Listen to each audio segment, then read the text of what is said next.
유튜브도 하고 있으니까 네. 변호사님 주 제가 먼저 변호사니까. 네네네. 네, 지금 사실 그 네. 하면 되겠지 정상인 TV 그 운영하는 우리 하영만 씨, 한영만 씨 네네. 이제 뭐 실명 발표됐죠. 네네네네. 한영만 씨가 지난 4.10 총선 전에 이제 전국에 투표소 다니면서 이제 그 투표소 입장하는 때 그 카메라를 설치했는데 그 이유는 여러분들도 잘 아시겠지만 이제 투표한 사람의 인원을 정확하게 파악하기 위해서 증거를 찾기 위해서 카메라를 설치했다가 이게 아마 첩보가 있었던 것 같아요.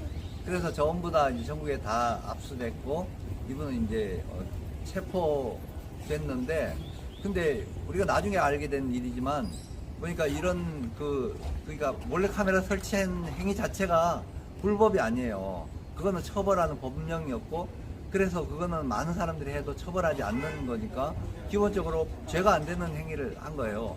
그리고 하나는 이제 제명을 했는데 건조물 침입이라는데 그것도 죄가 안 되는 대법원 판례가 있더라고요. 그것도 전원합의체 판례는 법이나 마찬가지거든요. 그냥 본인이 조용하게 들어갔다 나오면 혹시 카메라 설치, 몰래 카메라 설치하기 위한 의도가 있었다 하더라도 그건 무죄다 하는 그 대법원 전원합의체 판결이 2022년도에 있었어요.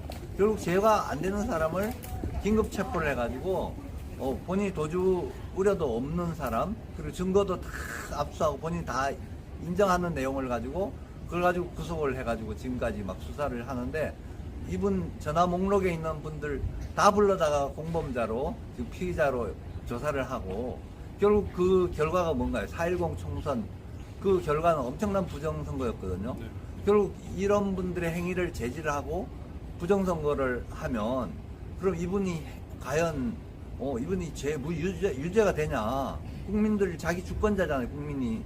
그리고 선거란 부정선거는 국민의 주권에 도둑질을 한 거잖아요. 자기가 피해자예요. 피해자가 도둑 잡기 위해서 경찰관에 신고해도 안 잡고 검찰도 안 하고 법원도 재판을 안 해줘요. 여기에 대해서는 그런 상황에서 본인이 자기 주권 찾기 위해서 내가 내 집에 들어온 도둑 잡기 위해서 이런 행동은 정당하니까 이 사람 무죄를 줘야 된다. 이렇게 하는데도 계속 지금 구금 기간이 벌써 아마 2개월이 훨씬 넘었어요. 그래서 이번 재판부에서 우리는 재판부는 자기네들 이제 기준에 따라서 가치 기준에 따라서 판결을 내리겠지만 제가 아무리 생각해도 이건 무죄예요. 이건 말이 안 되는. 이걸 유죄로 하면 좀 국가의 모든 걸 도둑질해도 국민들은 그냥 가만히 집에 있어야 된다. 그리고 다 뺏겨야 된다. 이게 말이 안 되잖아요. 그래서 이제 오늘 국민참여재판 신청하고 오늘 첫 번째 공판 기일이 있었거든요.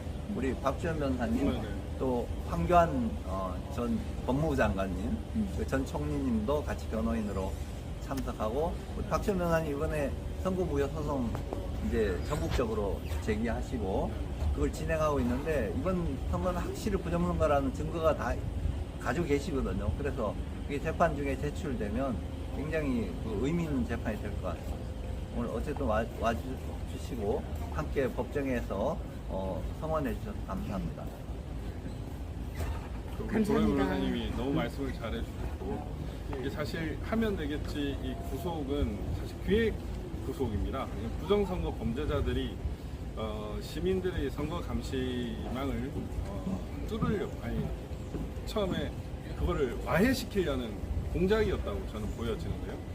4.10 총선을 엄청난 부정선거로 이끌기 위해서 그 시민 감시단을 흐트러 놔야 되기 때문에 그 감시 활동을 철저히 열심히 하는 하면 되겠지와 그 친구들을 공범자로 엮음으로써 시민 감시단을 와해시킨 그런 음모가 있다고 생각이 됩니다.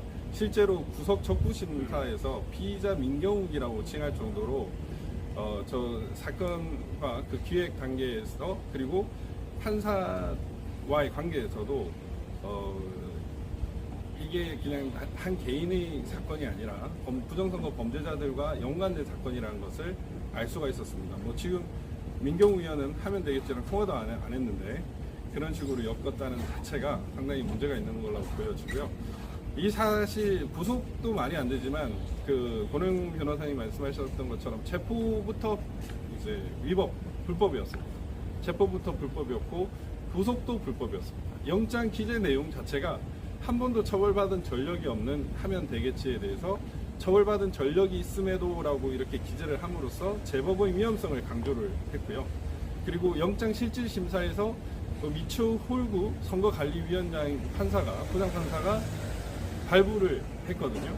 선관위가 고발을 하고 선관위 위원장이 발부를 하는 그런 말도 안 되는 마땅히 회피해야 할 사건에 대해서 관여를 해서 영장 발부 그리고 피의자를 구속시키는 그런 만행을 저질렀습니다. 이 자체가 위법한 수사고 그 법원에는 이제 독수 녹가 원칙이 있습니다. 위법한 수사로 얻은 증거는 증거 능력이 없다라는 것인데요. 하면 되겠지를 이렇게 불법 체포하고 불법 구속을 함으로써 얻은 증거 자체가 전부 다 없는 것입니다. 증거 능력이 없는 것입니다. 뭐 공범자로 낙인 찍힌 가지고 수사를 받은 분들한테도 같은 해당 사항입니다. 이미 법리적으로도 주거 침입죄에 있어서 무죄라는 대법원 전원 합의체 판결과 그 이후에 계속해서 쏟아진 판결이 있습니다. 과거에는 이제 도청과 관련돼 가지고 초범복집 사건이라고 해서 도청 목적으로 주거 침입을 하면은 처벌을 했던 전례가 있었지만 대법관들이 그 판례를 바꾸었습니다. 그래서 그 바뀐 그 변경된 전원 합의체 판례에 따라서 당연히 무죄가 될 사건에 대해서 마치 엄청난 중요한 범죄를 저지른 마냥 그렇게 기획을 하고 언론을 통해서 그걸 확대시킴으로써 그 선관위에 대한 감시망을 조인 그 와해시킨 이런 부분은 제가 생각에는 부정선거 범죄자들과 대단히 합작한 그런 작품으로 보여지고요. 통신비밀보호법 위반도 마찬가지입니다. 여러분들도 아시다시피 하면 되겠지 한영만 씨는 그 한 번도 그 감청 쪽의 그 녹취 내용을 들은 적이 없습니다. 사실 우리가 필요했던 거는 그 CCTV 그 카메라에 보인 그 투표한 사람들의 숫자였거든요. 몇 명이 투표했는지 그거를 확인하기 위해서 촬영을 했던 것이기 때문에 도감청의 목적이 전혀 없었습니다. 그리고 공개된 장소 그리고 정수기 옆에서 설치를 했기 때문에 애초에 그 도감청의 목적 자체가 없었고 그 녹음이 됐다 하더라도 그 자체는 그 통신비밀보호법상의 법익에 보호되지 않는 내용입니다. 그렇기 때문에 그 자체도 무죄라고 할 것이고 그리고 또 하나 문제가 되는 그 기소한 범죄가 절도죄입니다. 이른바 전기절도에 있는데 공소장에는 그 절도의 대가, 그 가치가 전혀 기재되어 있잖아요. 불상의 전기를 이렇게 그 절도했다라고 얘기했는데 만약에 이런 식으로 처벌을 하게 된다면 우리가 공공기관이나 국가기관에서 핸드폰 충전하는 것도 범죄가 될 수 있는 바 얼마나 이게 졸렬한 기소이고 법리적으로도 말이 안 되는 그런 기소인지를 바로 알 수가 있습니다. 그래서 하면 되겠지가 그동안은 이제 자기 때문에 구속된 사람들이 있어서 보석 신청을 안 해왔습니다. 왜냐하면 내가 나가버리면 그분들한테 제가 되기 때문에 도덕적으로 그래서 했는데 오늘 이제 보석 신청 의사도 밝혔고 그래서 이제 뭐 보석 이후에 자유의 몸으로 싸울 수 있기를 바라봅니다. 네. 네. 우리 제가 뭐 하나 이렇게 덧붙일 얘기가 있었는데 까먹었어요. 국민재판. 네? 국민참여재판. 국민참여재판. 된 건가요? 국민참여재판은 요건이 되는 것 같아요. 합의부 사건은 국민참여재판 대상이 되거든요.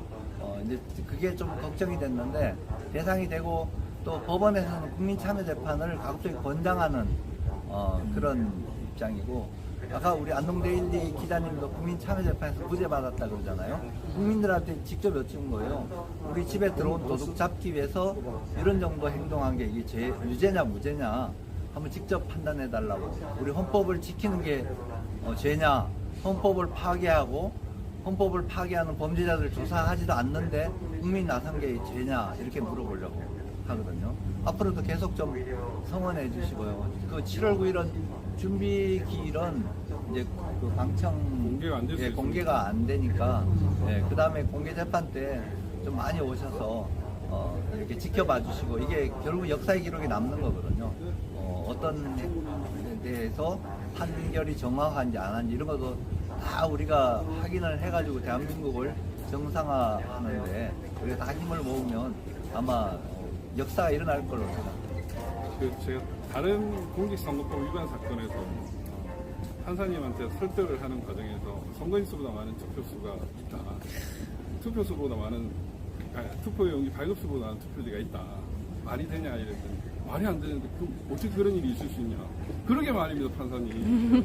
그 증거 가져오고 다음 재판에 증거를 가져왔는데 실제로 너무나 많은 부정선거의 증거들이 있기 때문에 판사도 물론 국민들한테도 설득을 하고 오늘 기자님들이 상당히 많이 와주셨습니다. 그 기자님들도 좀 많이 전달을 해서 진짜 부정선거의 증거들이 너무 많다. 그리고 최근에 이틀 전에 엄청난 증거가 발견됐죠. 그 수원시장의 개표 상황표 처음 개표 상황표 결과 최초 통과된 개표 상황표의 분류 결과가 개표 결과가 되는 일이 있었습니다. 그건 있을 수가 없는 일이거든요.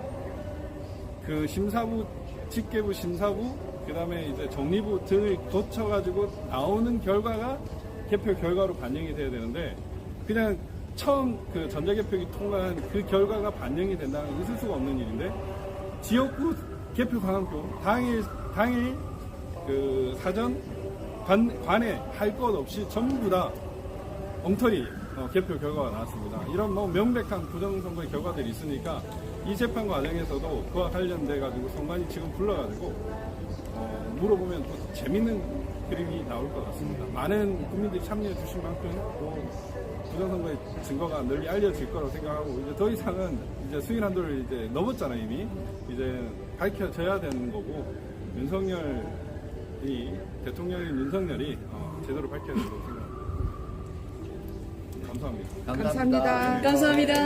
감사합니다. 감사합니다.